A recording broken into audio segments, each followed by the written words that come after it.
I suspected my wife was planning a divorce, so I moved my assets. 2 weeks later, she filed, then backtracked when her plan backfired. Hello everyone, before we start today's video, I need your help. We've noticed that the channel is losing traction, and subscribing is one of the best ways you can help us. It's quick, free, and allows us to continue bringing you great content. Your support means everything. Let's keep this channel growing together. Thank you very much. Now, let's begin the video. Hello people. I've been skimming through the posts here for a while, believing I'd never have my own tale to tell. However, life has a way of shocking you, and I've been lugging this about for months. I need to let it out. Let me be clear, I've never been the sort to jump to conclusions or assume the worst. My wife, let's call her M, and I have been together for 6 years and married for 4. Things were solid, or so I thought. We experienced the typical ups and downs, but nothing that made me think, oh, there's a problem here. In reality, throughout the majority of our relationship, we were that couple, completely committed colleagues. We laughed at stupid inside jokes, argued for hours about which movie to watch, and had a cadence that just worked.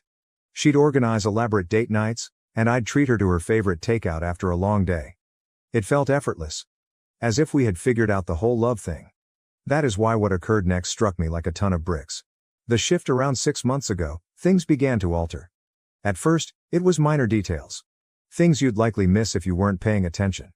She began carrying her phone everywhere, even when she was only going to the kitchen or folding clothes. Before this, her phone would sit on the coffee table for hours, and she didn't mind who picked it up. One day I made this joke. "What, are you running some secret spy ring now?" She chuckled and added, "No, work's been emailing me a lot." Okay, fine.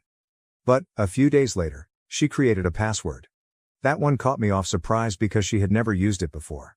When I casually inquired why, she responded something vague about security and hackers. I didn't press it since I didn't want to appear paranoid, but it simply felt off. And it did not end there. She began taking calls outside the room, which she had never done before. It wasn't subtle either. Her phone would ring, and she'd say, "Oh, let me just grab this real quick," before disappearing into the bedroom or outside on the porch. If I inquired who it was, she would just say, "Just a friend from work." Then I noticed a new habit. Keeping her phone face down on the table. I had no idea that was a thing until I reached over to give her something and she hastily moved her phone out of the way. It was one of those blink and you miss it moments, yet it stayed with me. Growing distance. However, it wasn't all about the phone. She started to feel distant. Conversations that used to flow easily now felt like pulling teeth. If I brought up future plans, such as where should we go for our anniversary? Or, do you think we should start saving for a new car? She'd simply nod and say, "Yeah, we'll see," before shifting the subject. It all came together for me on a random Wednesday. She informed me that she was seeing a buddy for coffee after work. It didn't sound strange, she does that occasionally. I happened to be running errands in the same area, so I figured, why not surprise her? It will be cute. When I arrived, however, she was not with her friend. She stood outside the cafe, walking back and forth, her phone placed against her ear. I remained in my car because something about the way she spoke seemed serious. I didn't intend to eavesdrop, but I overheard phrases like, "It's almost ready," and "starting fresh soon." My stomach sank. I couldn't figure out what she was saying, but it didn't sound like job or friend conflict. It sounded grander, like something she had planned. When she returned home, I asked her how her coffee date went, attempting to maintain a casual tone. She told me a complete narrative about her pal complaining about her boyfriend. It was such an unexpected comment that I just gazed at her for a second. "What do you mean?" I inquired. She shrugged. "I just think we should have everything in one place. You know, like all our account info, passwords, documents, that kind of thing, just in case of emergency." I wasn't sure what to say. This was something we'd never discussed before, and the timing seemed strange given everything else I'd noticed. "What kind of emergencies?" I inquired, attempting to keep my tone casual. She shrugged again. "It's just smart, isn't it? What if something happens to one of us? Or what if we need to make a big financial decision quickly?" Her argument made sense on the surface, but something about the way she expressed it made me nervous. It was too rehearsed and polished, as if she had been waiting for the appropriate time to bring it up.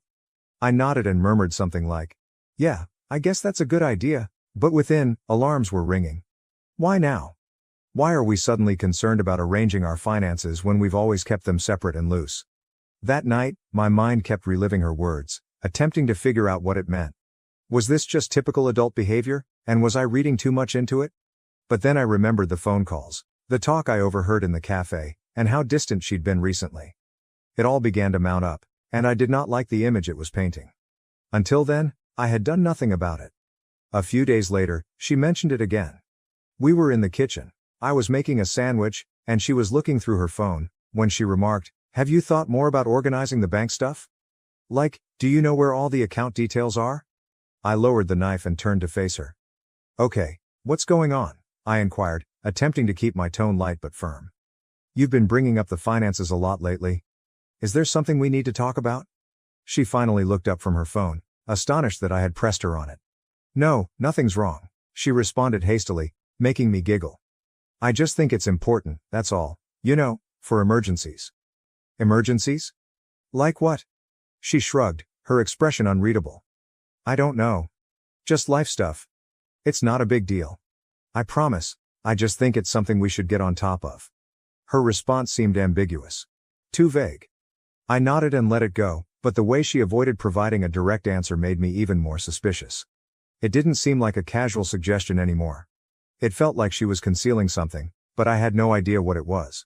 So, the next day, while she was at work, I decided to look into our finances. I opened our joint account online and discovered something unexpected. Over the last month, a few tiny moves had taken place. Nothing large, but small quantities that did not appear to have a clear purpose. They were not designated for bills, groceries, or anything similar. I didn't want to jump to conclusions, but it appeared that she had been withdrawing money from the account for some reason, which I couldn't figure out. I considered addressing her, but something told me to wait. If I was wrong, I'd look ridiculous. And if I was correct, I had to be careful. It was eating at me, so I contacted someone I trusted, an old college friend who also happens to be a lawyer. I told him what I'd discovered while trying not to sound like a conspiracy theorist. "Look," he remarked after I'd explained everything. "I'm not saying something is absolutely going on, but you're not insane for wanting to be ready. If you're concerned about protecting your assets, now is the moment to do so. Better safe than sorry." He walked me through what I could do, simple procedures to ensure my finances were protected if something happened. I'll admit that taking such drastic action felt out of the ordinary. It felt like I was preparing for something dreadful even though I wasn't sure what was wrong. But the more I considered it, the more it made sense. If she was really up to something, and I was beginning to suspect she was, I needed to defend myself. It was not an easy decision to make, however. This wasn't just about money or assets.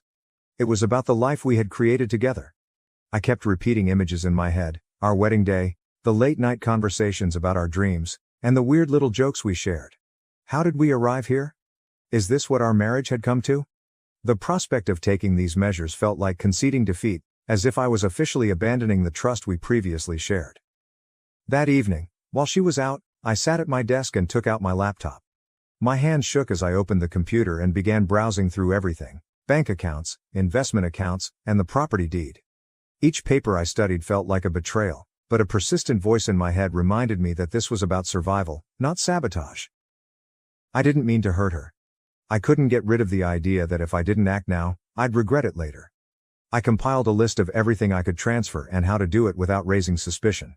As I typed, I felt a crushing weight settle against my chest. I had entirely trusted her for years, and now here I was, playing defense against the person I thought would always have my back. Then I called my mother and explained why I needed her help, but not in detail. "I need you to hold on to some things for me for a while. It's nothing bad, just something I need to do to protect myself, just in case." She was silent for a minute, likely trying to figure out what I wasn't saying. "Are you okay?" Her voice was filled with anxiety. "Yeah," I lied. "It's just a precaution. Nothing to worry about." She didn't press me, but I could hear the pause in her voice when she responded. "Of course, sweetheart. Whatever you need." I hung up the phone with an odd mix of relief and shame. I despised engaging her in this mess, but knowing she had my back provided some steadiness in an otherwise chaotic environment. By the time Em arrived home, I had already begun the process. I moved the majority of my assets, our cash, investments, and even the house, to my mother's name. I kept enough in our joint account to keep up appearances, but the rest was locked down. She didn't notice anything. She walked in, kissed my cheek, and asked if I wanted to watch a movie. I appeared okay, but inside I was a wreck. Part of me felt awful, as if I had betrayed her trust. But another part of me felt relieved, as if I was finally gaining control of a situation that had spiraled out of my control. Over the next 3 days, I tried to maintain a normal routine. I didn't want to let her know that anything had changed. She appeared satisfied, even unusually cheery at times. However, rather than putting me at ease, it increased my suspicion. If she was plotting something, she did an excellent job of concealing it. What stood out, however, was that she never brought up the finances again, not even after I questioned her the last time. It was as if the subject had evaporated from her memory. At first, I believed I had overreacted, and she dismissed the subject since it wasn't relevant. But the more I thought about it, the more I realized she was avoiding it. Almost as if she was afraid to bring it up again after I pressed her. I noticed her staring at me a few times, as if she was assessing my mood or contemplating whether to say something. Every time I noticed, she'd quickly return her attention to whatever she was doing, her phone, the TV, a book. It was slight, but it was present. It felt like she was waiting for me to bring it up, as if she didn't want to push the issue again. The silence only made me feel more anxious. It wasn't like her to drop anything she considered essential, and the way she avoided it suddenly appeared deliberate. If she was testing the waters, she was not going in. If she was waiting for something, I was not about to give her the go-ahead. Whatever her next move was, I knew I had to be one step ahead. Something was coming, but I didn't know when or how. All I could do was prepare. That night, I made certain that everything was solid. I glanced over the paperwork again, double-checking every aspect of my mother's asset transfers.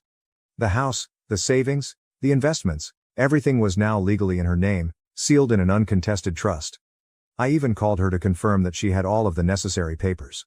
2 weeks had passed, and everything appeared normal, frankly. She was acting more loving, even starting to talk about unrelated topics like jobs or what we should eat for the evening.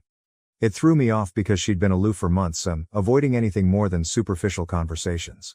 Part of me began to question whether I had been overreacting all along. Maybe the strange conduct was merely stress or something I didn't comprehend. But then, one random Friday night, she sat me down on the couch, turned off the television, and said, "We need to talk." My stomach fell quickly. I knew what she was going to say before she did. "I think we should get a divorce," she replied, her voice so calm it seemed prepared. It wasn't furious or emotional, it was simply frigid, as if she had told me we had run out of milk. I stared at her, unsure how to respond as she explained her argument. She mentioned needing space, wanting to figure herself out, and feeling like she'd lost her identity in the marriage, standard breakup phrases that didn't really explain anything. But then she said something that struck a different tone. "You know, I've made a lot of sacrifices for you over the years, and I don't think you really appreciate them. I deserve more." That last part stung. It wasn't just that she wanted out, it was that she framed it as if I owed her something, that everything was my fault, and she was simply claiming what was properly hers. As I sat there, trying to understand what she was saying, a new question arose. Why now? Then she said something that made everything start to make sense. "A friend of mine has been helping me see things more clearly," she continued, not looking at me. "A friend." I remained still, letting her speak, but my mind was racing. Who was this friend? Why were they so involved in my marriage? The way she stated it was not casual. It seemed like someone had been hyping her up, convincing her that leaving me wasn't simply a choice, but a strategy she needed to implement. And the more she talked about how she deserved more because of her sacrifices, the more I became skeptical. Sacrifices? What kind of sacrifice? She was happy with me, or so she said. I worked hard to offer her the life she desired, and it wasn't just about money. When she asked to move closer to her job, I agreed, even though it meant a lengthier commute for me. When she wanted to attend that pricey yoga retreat last year, I made sure we budgeted for it, even foregoing a vacation I was looking forward to so she could go. I backed her when she changed careers twice, telling her it was fine to take the risk because I wanted her happy. I believed being a decent husband meant putting her first whenever possible. And it wasn't as if I was an unresponsive, distant partner. I showed up. I remembered birthdays and random things she had mentioned loving. When she mentioned feeling caught in a rut, I suggested date nights. I listened to her complain about her job, friends, and family. I didn't always get it right, but I did try. That's why her "I deserve more" line hurt so much. I didn't even consider buying it. She was not upset due to anything I did or did not do. She was upset because something had changed in her. Perhaps it was the acquaintance she kept bringing up, or something else. But the lady sitting in front of me was not the woman I married, and I was not going to let her rewrite our marriage tale to fit her new narrative. I didn't press her at the moment. Instead, I nodded and said something innocuous, such as, "If that's how you feel, I guess we should figure out the next steps." She seemed startled that I wasn't arguing or begging her to stay, but I didn't mind. My attention had already changed. I needed to know who or what was causing her sudden, planned shift in conduct. She didn't just wake up one day and decide she wanted out. This was something greater, and I wasn't going to let it surprise me any more than it had already. After that chat, she went into her own apartment, and I received the divorce papers on Monday. Let me tell you, they didn't only want to stop the relationship. They were planning to take everything, half the house, my savings, my assets, and the car. She wanted it all. Plus, some ambiguous spousal support clauses that made little sense given her high salary. It seemed as if she was expecting me to give her all I had worked for. At first, I assumed she was just being vengeful, but the way she articulated her demands, so specific and aggressive, reassured me that she had someone guiding her through this. So I started digging. I couldn't just ask her who she'd been talking to, so I had to be clever. I began with her social media. She hadn't blocked me, and even though she didn't post frequently, I searched through her tagged photographs and comments looking for someone new. That's when I discovered the pattern. Jake repeatedly liked and commented on her posts. Nothing obscene, but enough to make me pause. I clicked on his profile, which was public. At first glance, he didn't appear to be much more than a 30-year-old marketing professional. But as I scrolled down, I spotted something unusual. He posted a photo at the same cafe I'd seen her at weeks before, on the same day I overheard her discussing starting afresh. My gut churned as I continued scrolling. More subtle signals were a comment on one of her pictures that read, "You've got this," as well as a selfie he'd taken from what appeared to be her new residence. None of it was substantial evidence, but it was enough to raise my suspicion. I wasn't sure what to do with this information, but I knew I couldn't just sit there and wait for solutions to come my way. Her statement of a friend who helped her get through things remained with me, and I wanted to know who it was. I decided to contact one of our mutual acquaintances, Lisa. She and my wife had been friends for years, so she knew what was going on. I kept the conversation light at first, asking if she'd lately spoken with my wife or if anything seemed strange. Lisa reacted swiftly, saying she had no idea about the friend or any suggestions. I asked a few more probing questions, but she cut the conversation off defensively, claiming she couldn't help me. The entire situation felt rushed, as if she was trying to avoid becoming engaged. Not willing to give up, I called another buddy, Emily. I followed the same pattern, stating that I was simply trying to make sense of things. She was apprehensive at first, responding vaguely to my questions. When I pressed her more, she quickly ended the call, leaving me even more skeptical than before. I sat there, frustrated, trying to figure out my next move. Then, to my astonishment, Emily called back. She told me she needed to make sure what she said didn't come back to her. I assured it wouldn't, and after a long pause, she revealed what she knew. Apparently, my wife had been spending a lot of time with someone named Jake, whom she had met at work. Emily claimed she didn't know much else, but from what she'd heard, Jake was very active in the divorce advice my wife was receiving. Hearing that name felt like a puzzle piece fitting into place. It was evident that this was more than just her need for space or to find herself. Someone else was in the picture, directing her decisions, and I was eager to discover why. I chose to confront it in my own manner. That Saturday, I headed to her apartment building and parked a block away, trying to confirm what I already suspected. A few hours later, she and Jake stepped out of the building. They did not hold hands or anything, but the way they walked together, close, leaning in to talk, was plenty. They got into his car and drove away, leaving me sitting there, staring at the spot where they had been. I did not follow them. I did not need to. At that point, it was evident she hadn't simply stopped loving me. She'd been preparing to go with someone else, and now everything made sense. The unexpected distancing, the money questions, the forceful demands, and the divorce papers. She wasn't simply abandoning me, she was leaving me with nothing, and she was accompanied by someone at all times. I went home that night, my head racing with everything I'd learned. The betrayal burned, but what hurt the most was how premeditated everything was. She was using the divorce as a stepping stone to whatever life she was creating with Jake. But she had no idea what I had planned for her. The first mediation session felt strained from the time we stepped in. Her lawyer arrived with a binder so thick that it appeared they were bringing a case against a Fortune 500 firm. He began listing her demands as if they were entirely reasonable: half the house, the money, my assets, the car, and even some gibberish about spousal support. I remained silent, seeming to listen, but I was waiting for my attorney to make his move. When it was finally our turn, he handed a stack of paperwork across the table and said, "Before we proceed, I think it's important for everyone to review these. Her lawyer took the papers and skimmed through them. His confident posture changed fast as he flipped through the pages, his brow furrowing harder with each one. "What is this?" he inquired, gazing at my lawyer. "These documents show the transfer of all major assets into a trust under my client's mother's name," my lawyer said calmly. "The transfers were completed several weeks before the divorce filing, and the trust is fully legal and irrevocable." The room became utterly silent. Her lawyer looked at her, confused and frustrated. "You didn't mention this," he stated flatly. She snatched the papers from his hands and flipped through them, her face flushing. "This can't be real," she said, staring at the notarized signatures and dates. Then she turned to me, her countenance changing from incredulity to rage. "You planned this?" she muttered, gazing at me as if I'd committed a heinous crime. "You knew I was going to file, and you set this up to screw me over." I did not respond. I just sat there and let her connect the dots on her own. Her lawyer, apparently agitated, requested my counsel to elaborate. So he did, slowly, deliberately, and with every piece of evidence necessary to make the transfers irrefutable. The dates aligned exactly, indicating that I had transferred everything well before she filed. The signatures were duly notarized, and the confidence was solid. There was nothing they could do to challenge it. She was furious. "You're unbelievable," she said, leaning forward in her chair. "I can't believe you'd do something like this to me." I still did not say anything. What was there to say? This was not about me doing anything to her. This was to defend myself because she had made it apparent she was not going quietly. The conference finished with her lawyer saying something about needing to rethink their strategy, but everyone in the room knew they had no further moves to make.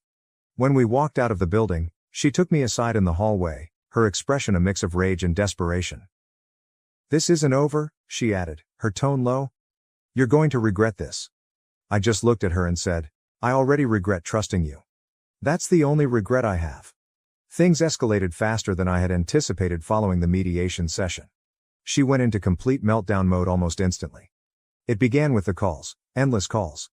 At first, she appeared calm, even remorseful, leaving voicemails that began, "I think we just need to talk," or "I know this got messy, but we can fix it." When I did not answer, the tone changed. By the second day, her messages alternated between sobbing and screaming.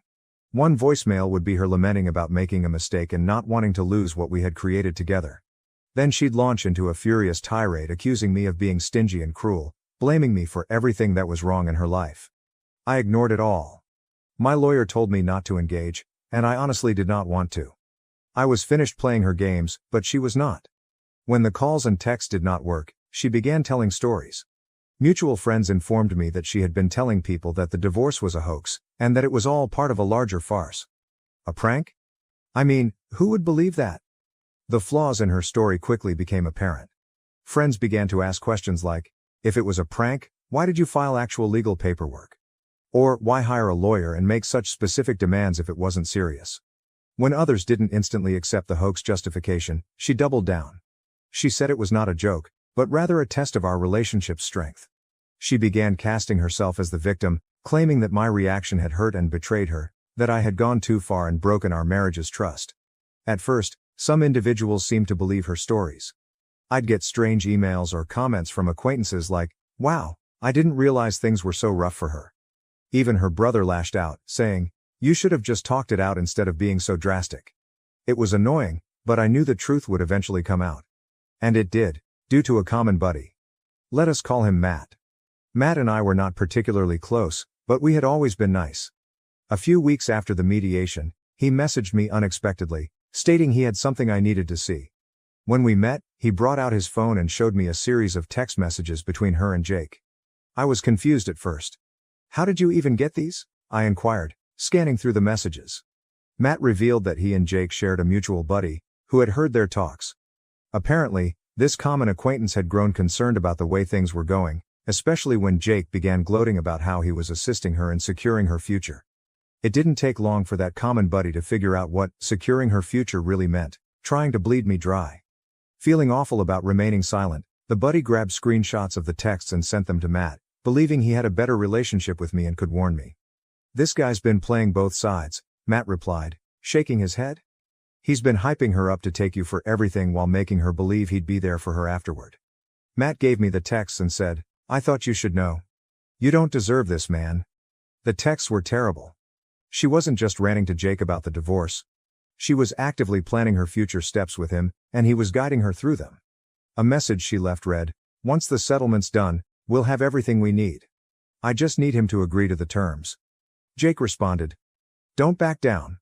Make him feel guilty if you have to. He owes you. We'll start fresh once you've got the money." I sat there, staring at Matt's phone and trying to understand what I was reading. This was neither a misunderstanding or an emotional response to a failed marriage. This was a cold, deliberate manipulation. I thanked Matt and he left, but my thoughts were racing. Everything made sense now: her abrupt isolation, her fixation with our finances, and her harsh demands throughout the divorce. It was all part of a plan, one she had been developing with Jake behind the scenes. The text soon circulated among our mutual friends. Matt shared them with a few friends, and they quickly spread. Her story suddenly ceased to be credible. People who had previously been indifferent or even supportive of her began to distance themselves, and the change was nearly immediate. People who had previously defended her or remained neutral suddenly recognized her for who she truly was. Even her closest allies started to distance themselves. By the time the divorce was finalized, she had only her personal things. Her lawyer quietly dismissed her complaint after recognizing there was no legal basis to stand on. All of those bold requests had crumbled under the weight of the documents I had produced, and the trust I had established with my mother was unbreakable. Jake seemed to vanish as soon as things began to unravel. I wouldn't be surprised if he used her as much as she did me.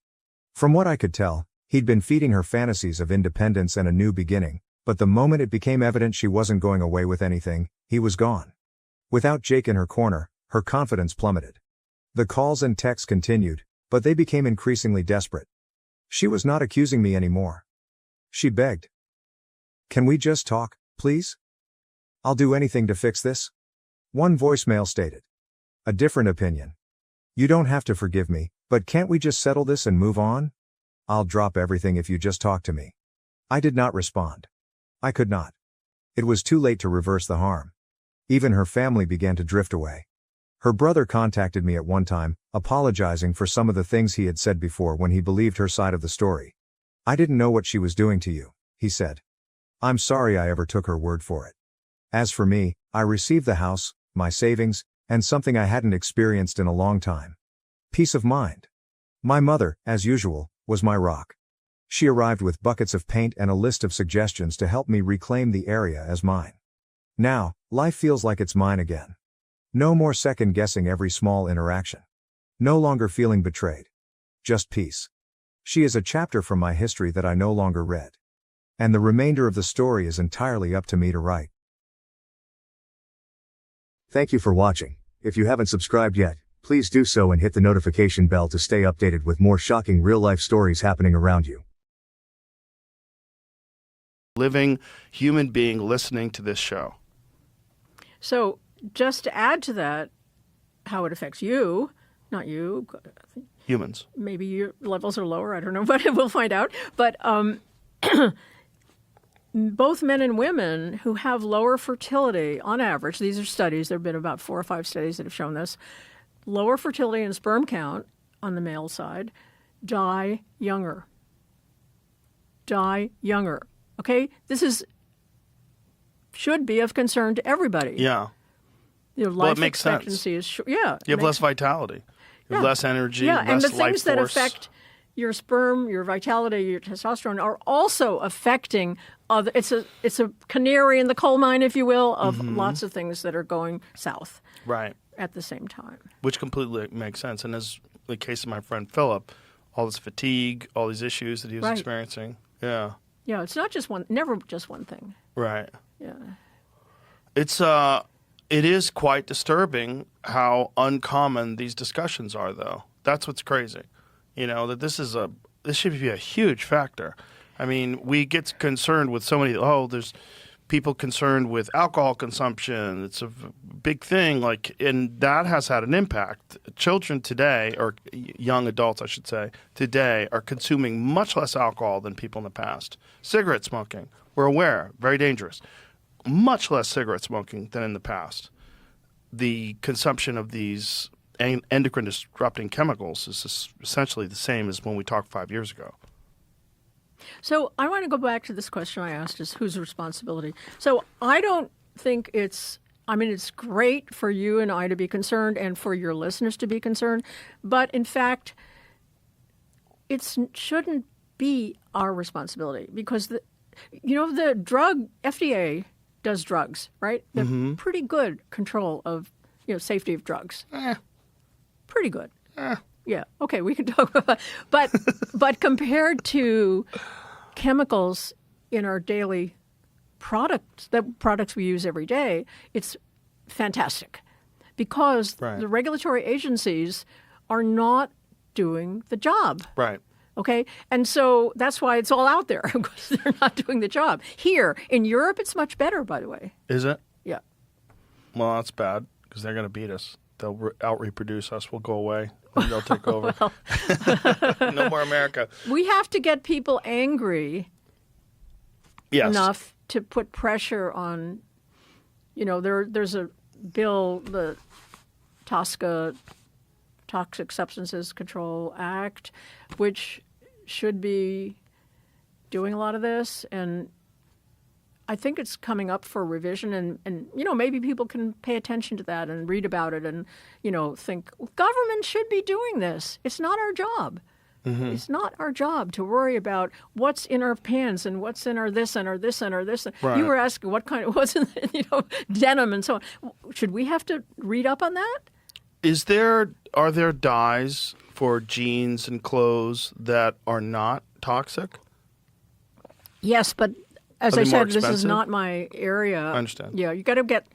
I can give you a name if you want. Get somebody on clothing and on this. Yeah, I'd be happy to. Yeah. But just because it was relatively new to my consciousness when I was, doing the film, and before that, we didn't collect data on that, unfortunately. Maybe we should do another study. Which reminds me, it's just like